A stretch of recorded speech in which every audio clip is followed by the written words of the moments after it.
ચોખલીએ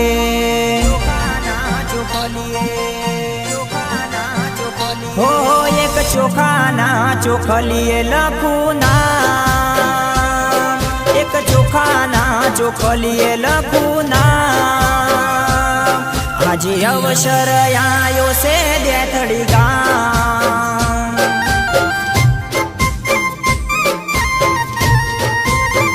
હોલીલા તોરણ બંધાવું મારે ગામ, માના ચરણે નમવું છે મારે યાર.